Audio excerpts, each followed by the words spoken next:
Assalamualaikum warahmatullahi wabarakatuh.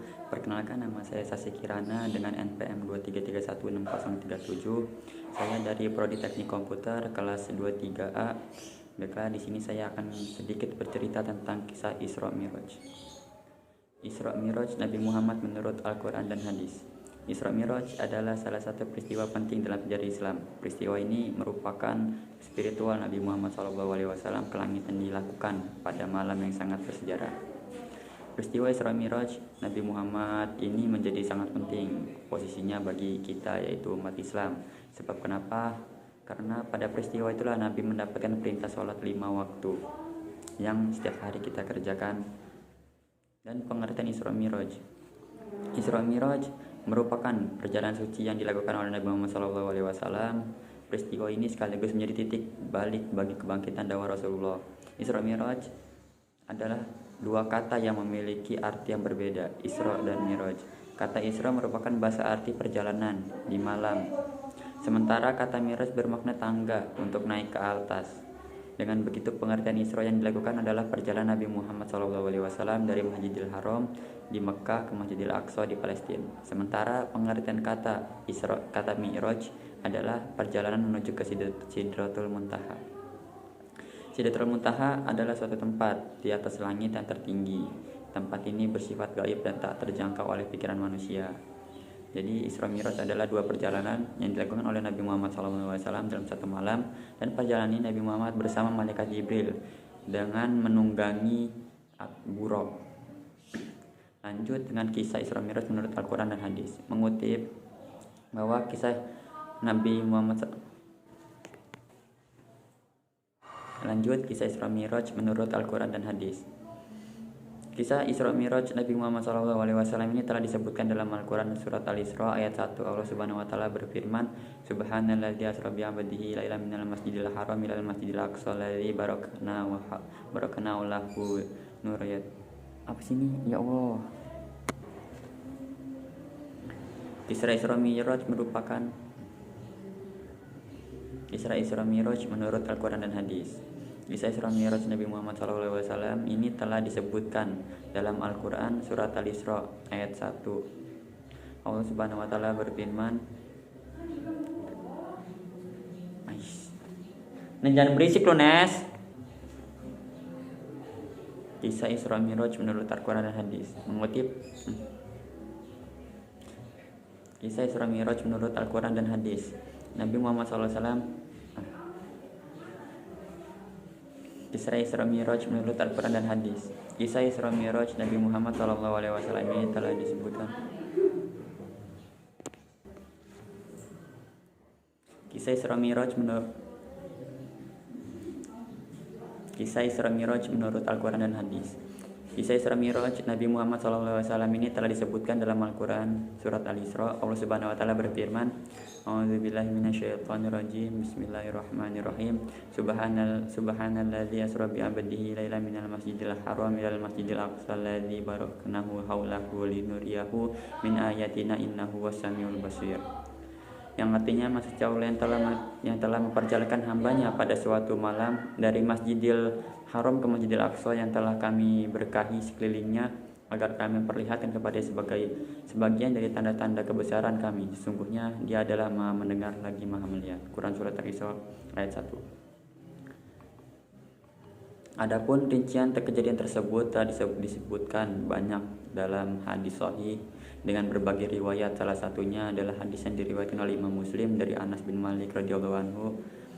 Rasulullah SAW bersabda, didatangkan kepada buraq, yaitu hewan putih yang panjang, lebih besar dari keledai dan lebih kecil dari bagal. Dia meletakkan telapak kakinya di ujung pandangannya, maksudnya langkahnya sejauh pandangannya. Maka saya pun menungganginya sampai tiba di Baitul Maqdis, lalu saya mengikatnya di tempat yang digunakan untuk mengikat tunggangan para nabi. Kemudian saya masuk ke masjid dan salat 2 rakaat, kemudian keluar. Kemudian datang kepadaku Jibril alaihissalam dengan membawa bejana berisi khamar dan bejana berisi air susu. Aku memilih bejana yang berisi air susu, dan malaikat Jibril kemudian berkata, engkau telah memilih yang sesuai fitrah. Kemudian malaikat Jibril naik bersama aku ke langit pertama, dan Jibril meminta dibukakan pintu. Maka dikatakan kepadanya, siapa engkau? Dia menjawab, Jibril. Dikatakan lagi, siapa yang bersamamu? Dan dia menjawab, Muhammad. Dikatakan, apakah dia telah diutus? Dia menjawab, dia telah diutus. Maka dibukakan lagi kami pintu langit dengan saya bertemu dengan Nabi Adam. Beliau menyambutku dan mendoakan kebaikanku untukku. Kemudian kami naik ke langit kedua. Lalu malaikat Jibril alaihissalam meminta dibukakan pintu. Maka dikatakan kepadanya, siapa engkau? Dan malaikat Jibril menjawab, Jibril. Dikatakan lagi, siapa yang bersamamu? Dan malaikat Jibril menjawab, Muhammad. Dikatakan lagi, apakah dia telah diutus? Dan malaikat Jibril menjawab, dia telah diutus. Maka pintu dibukakan bagi kami dan saya bertemu. Pintu yang kedua dibukakan dan saya bertemu dengan Nabi Isa bin Maryam dan Yahya bin Zakaria sallallahu alaihi wasallam. Beliau berdua menyambutku dan mendoakan kebaikan untukku. Kemudian malaikat Jibril naik bersamaku ke langit ketiga dan Jibril meminta dibukakan pintu. Maka dikatakan kepadanya, siapa engkau? Dan dia menjawab, Jibril. Dikatakan lagi, siapa yang bersamamu? Dan malaikat Jibril menjawab, Muhammad. Dikatakan, apakah dia telah diutus? Dan dia menjawab, dia telah diutus. Maka dibukakan bagi kami pintu langit ketiga. Yang ketiga, dan saya bertemu dengan Nabi Yusuf alaihissalam, yang beliau telah diberi separuh dari kebagusan wajah. Beliau menyambutku dan mendoakan kebaikan untukku.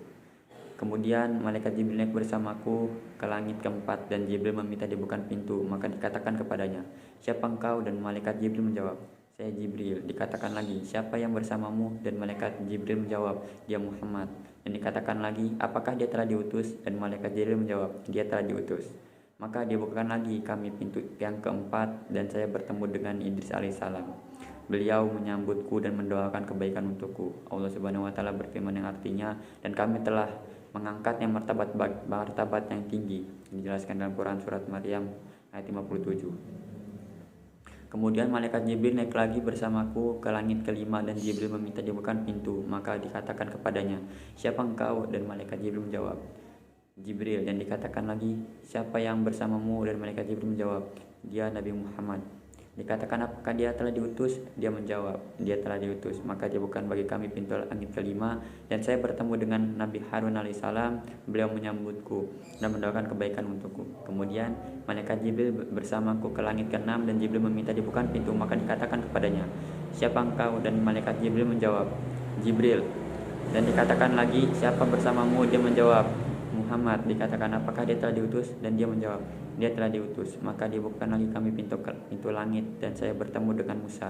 Beliau menyambutnya dan mendoakan kebaikan untukku. Kemudian malaikat Jibril naik lagi bersama Nabi Muhammad ke langit yang ketujuh dan meminta dibukakan pintu. Maka dikatakan kepada yang penjaga pintu, siapa engkau? Dia menjawab, saya Jibril. Dan dikatakan lagi oleh penjaga pintu, siapa yang bersamamu? Dan dia menjawab, Muhammad. Yang dikatakan oleh malaikat Jibril, apakah dia telah diutus? Maka malaikat Jibril menjawab, ya, dia telah diutus. Maka dibukakan pintu langit yang ketujuh dan saya bertemu dengan Nabi Ibrahim alaihissalam. Beliau sedang menyadarkan punggungnya ke Baitul Ma'mur. Setiap hari masuk ke Baitul Ma'mur 70.000 malaikat yang tidak kembali lagi. Kemudian Nabi Ibrahim pergi bersama ke Sidratul Muntaha. Ternyata daun-daun seperti telinga-telinga gajah dan buahnya seperti tempatnya besar.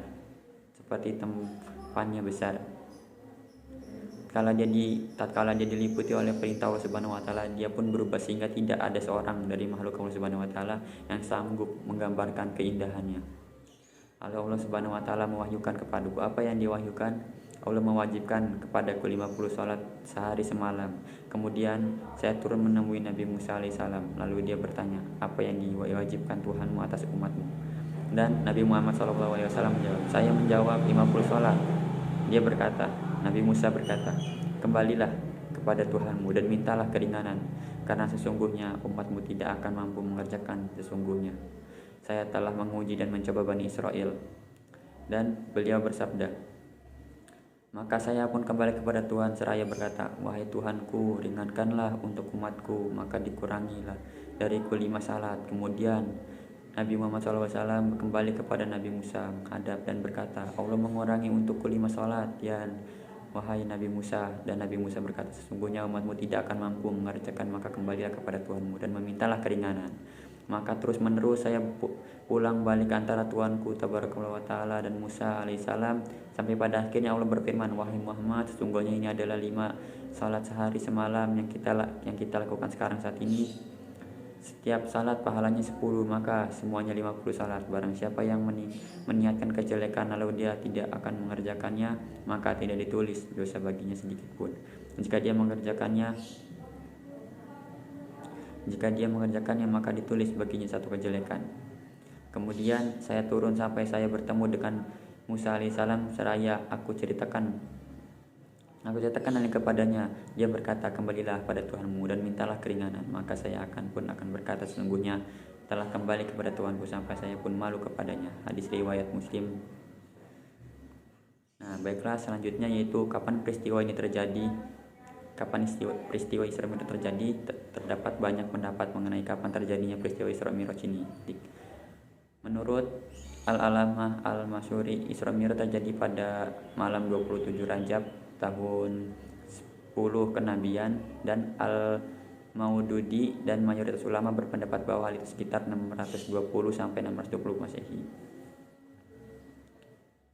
Dan namun demikian Syekh Safiur Rahman Al-Mubarakfuri menolak pendapat tersebut. Beliau berpendapat bahwa Khadijah radhiyallahu anha meninggal pada bulan Ramadan tahun ke-10 kenabian, yaitu 2 bulan setelah bulan Rajab.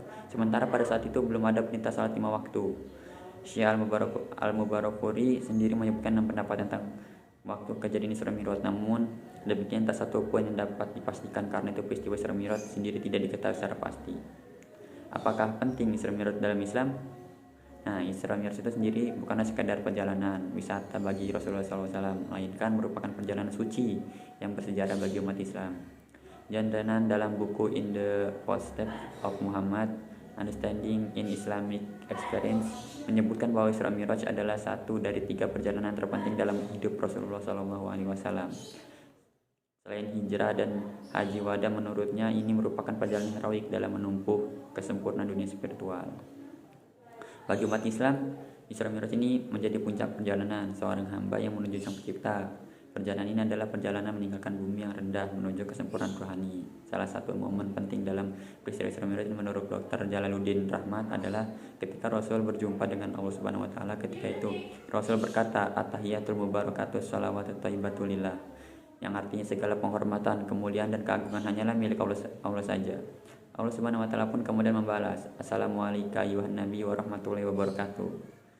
Pengalaman spiritual Rasulullah SAW ini mencerminkan hakikat dari salat yang dijalankan umat Islam sehari-hari. Bagi umat Islam ini adalah mi'rajnya orang-orang yang beriman. Jadi pada saat kita salat, di antara 2 sujud atayat kita membacakan Assalamualaikum ayuhan nabi warahmatullahi wabarakatuh.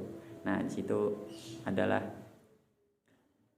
perkataan Allah Subhanahu wa taala yang atas sebelumnya dijawab oleh yang ditanyakan oleh Nabi Muhammad SAW. At-tahiyatu mubarakatuh shalawatut thayyibatul lillah. Nah, jadi cerita ini juga terdapat di kitab Mukhtarul Hadis di bab halaman 51. Terdapat di situ Isra Mi'raj. Baiklah, cukup sekian cerita singkat dari saya. Kurang lebihnya mohon maaf. Jika ada salah kata, mohon dimaafin, mohon dimaklumi. Kurang lebihnya mohon maaf. Wassalamualaikum warahmatullahi wabarakatuh.